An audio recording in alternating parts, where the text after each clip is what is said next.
Hey, konnichiwa, minasan, it's Gray from Makazashi's Tea House over in Japan. How you doing? You good?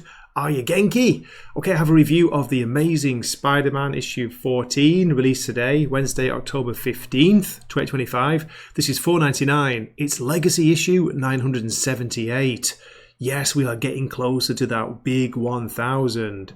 This is written by Joe Kelly. It's got double art, pencils by Ed McGuinness and Todd Nauck, inks by Mark Farmer, Wade von Grawbadger. Is that a real name? And also Todd Nauck again. Colours Marcio Maines, letters Joe Karen Magna. The editor is still, sadly, Nick Lowe. Goodness gracious, almost forgot to say, sorry. The main cover A on the left is by Patrick Gleason, and this variant cover I've chosen to show here because there are two other variants as well as this. It's the Libre Mayo, Amazing Visions variant, which I do really like. Okay, let's get back to Gray's waffling. Okay, this is a bit of a soap opera-y issue, but surprisingly, I'm kind of enjoying it. I'll just give you the quick synopsis, and I will give the recap at the beginning of the story summary. It says, "Enter the Goblin Slayer." Sounds like we're in a D&D game. Something has been trying to kill Norman Osborn since the first issue of this volume. Yeah, remember that? All those issues ago. And they upped the ante this issue.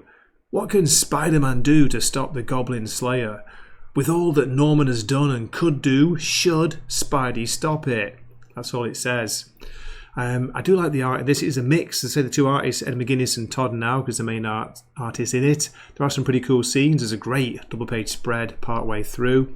But what's a little bit annoying is that the action scenes are split up with kind of, not flashbacks, but meanwhile, and you're catching up with some of the other characters like Aunt May, and also, remember Peter's friend, Brian, is it Naring? You know, the buddy he works with, the one who's fascinated with mushrooms? Yeah, he pops back in it as well. So, okay, yeah, overall I do enjoy it. I'm going to give a score at the end, and my score might surprise you. So do please keep watching and listening.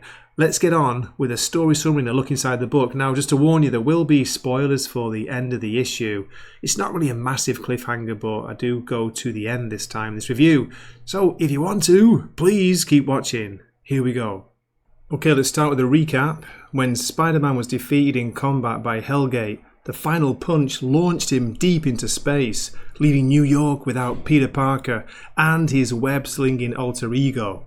In his place are Ben Reilly posing as Peter and Norman Osborn masquerading as Spidey. Unbelievable, right? While Ben conducts science experiments with Peter's personal life, Norman's notably more violent attempt at heroism has caught the attention of the other Spider heroes, and they are not happy. But fellow Spiders are not the only ones whose attention Norman's attracting. Did you get all that? Okay, that is a big catch-up. The issue opens with a self-reflecting Norman Osborn admitting his Spider-Man experiment is a failure. The Spider Gang, as I like to call them, have told him enough is enough and that they will take care of all things spidery until, as they put it, the real deal gets back. So it appears they know that Peter's away as well. We then shift to the downtown meatpacking district where a large muscular light blue skinned monster is running riot, smashing the place up. It looks like a cross between Frankenstein's monster and the demoned up Ash from the Evil Dead films. It's actually Hallows Eve wearing one of her masks. Chasm is with her and they're taking down a human trafficking ring. Hallows Eve tells Chasm it's time he took off his mask as he's been posing as Peter Parker at Peter's workplace. She also seems to be jealous of his upcoming brunch meeting with your hot boss, as she calls Dr. Osmani Milton. At the brunch, Dr. Osmani is starting to tell Ben Reilly as Peter something about her son when Norman interrupts them. He wants to borrow Peter, as he says, and she's not pleased by this. In fact, she stands up to Norman and tells him no, accusing him of pretty much stalking Peter. Norman insists that he and Peter are old friends, but Ben is not having it. Very much the opposite, Normie. Dr. Osmani gets a call from her son's school, and Norman whispers to Ben that it's over, we're done playing pretend. Holy crap, says Ben, you're fake Spider-Man. Then he leaves the restaurant. After fake Peter leaves, we've got Norman giving a bit of almost like a heart-to-heart talk to Dr. Osmani. He's saying, okay, he'll respect her boundaries, but just so you know, it is personal with Peter. He swears it. And then he says, "It's the only opportunity I have left to make some kind of amends." But look closely in the background, the bottom panel, there's something, a shadow outside the window. Boom! The window explodes. Norman grabs Dr. Osmani, gets her out of the way, and we see what appears to be, I'm not really sure what it is. Is it a Spider Slayer? It's been modified. It comes in like saying, "The bill has come due. Sic semper monstrum." Whatever that means. I failed Latin at school, what can I say? Then right at the peak of that exciting scene, we get a meanwhile, when we catch up with Aunt May. She's gone to visit Peter's apartment again, and a very sexy looking blonde haired woman answers the door. May's come to tell him that his second cousin, Gregory Riley, has passed away. And it's Janine, Hallows Eve in disguise here. She tries to reassure May that you're on his mind a lot. I know he doesn't show it, but it's true. And as May walks out, she says, he should call sometime then. That's it. I tried, Petey. Sorry. We see a collection, a stack of unopened letters. Because, don't forget, Peter's gone cosmic. Then we get some internal narration from Norman. He's talking about, I was wondering when my assassin would rear their head again. So if you remember, when Norman was targeted a long, long time ago, in the early issues of Joe Kelly's run, someone was trying to kill him. He surmises that this is not a professional rival in any sense of the word, as he says. And then he runs out. Maria's like, Osborn, what are you doing? But he knows that it's after him. He's trying to lead it outside. Then we get this crazy bottom panel where it looks like he's doing a Superman moment. Pulling his shirt open to reveal not the Superman shirt, but the Spidey shirt. What the heck? The Spider Slayer is homing in on Dr. Osmani when suddenly something comes flying at it. It looks like a shield. Is it Cap? No. Instead we get crap. What are you supposed to be? It's Captain. And then he says, nah, I've changed my name. I've taken off the Captain. It's Kintsugi. Remember him? He's here to help. There's a page turn and we're greeted with this great double page spread here. Look at this. We see Norman Osborn's Spider-Man swinging into action. You notice his eyes are kind of reddish. It's weird. I guess that's a way of separating them from the regular Spidey. But he's attacking the Spider Slayer. He's talking about it's weird he's doing this in daylight. It's the first time he's worn the suit and done any action in daylight. We see Captain, well, I'll just say Kintsugi now, picking up his shield going, sick, as Norman gets smacked into the distance. Then again, in the middle of the action scene, we jump away to Rand Applied and we catch up with Peter's friend, Brian Naring. He's getting some constructive criticism from his co-worker here. She's saying that at best, you're a month off from a novel solution to the problem of linking Parker's vascular support network with your mushrooms. Wow, did you get that? No, neither did I. She continues, I hate to admit it, but you're as smart as he is, Brian. With enough time, you'll crack the mycoteria, but Parker's driven. You can see in his work he's here to prove something. You want to keep up? Find that. Then we're back with the action and we see the Spider Slayer going for Spider-Man, but telling him to get out the way, it's not his concern. Our target is Norman Osborn. You, of all people, should understand why.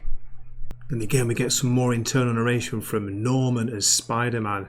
He's saying, for the first time since he put on this costume, he feels like he understands just a little bit of the courage it required of Peter, day after day. The robot saying, leave us to our work and we'll let you live.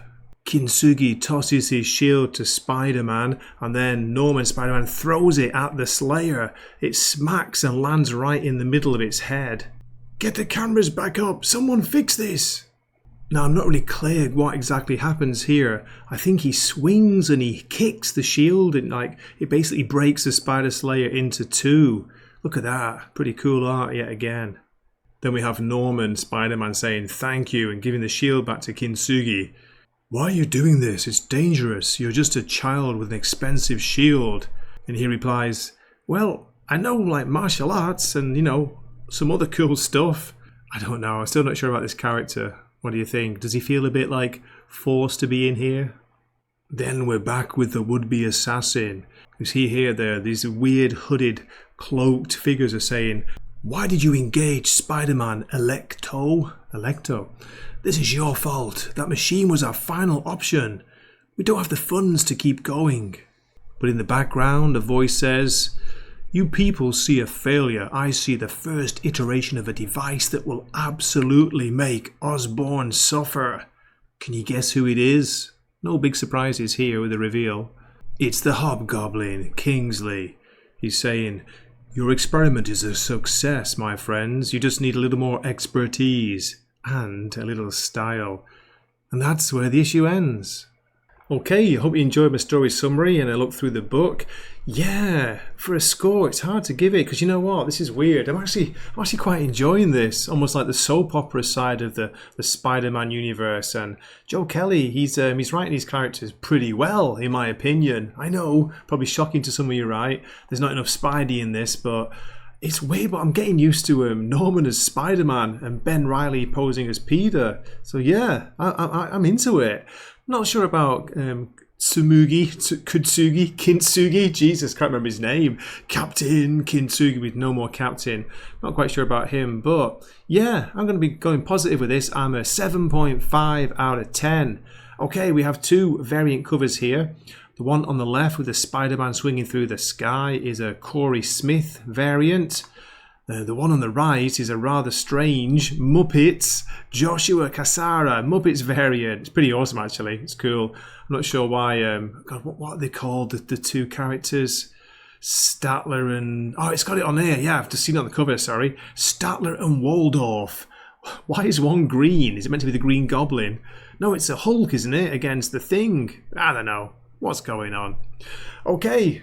Do drop me a comment, let me know what you think of the issue. Are you enjoying it? Do you prefer the ones set in space, the cosmic Spidey ones, or are you enjoying the ones back on Earth with a kind of soap opera thing? I've got to say, another thing, I like seeing Hallows Eve in this as well. That was cool. I do quite like that character. Right, this has been great from Wakazachi's Tea House, signing off for the early evening here. Matane. So Jim, let's get your take. I mean, we've been on YouTube for a while, but actually doing YouTube, doing videos, we're about the same, aren't we? We're about three and a bit, 4 years. Yeah, what's your take after 4 years? My take, it sucks. Why do I take it?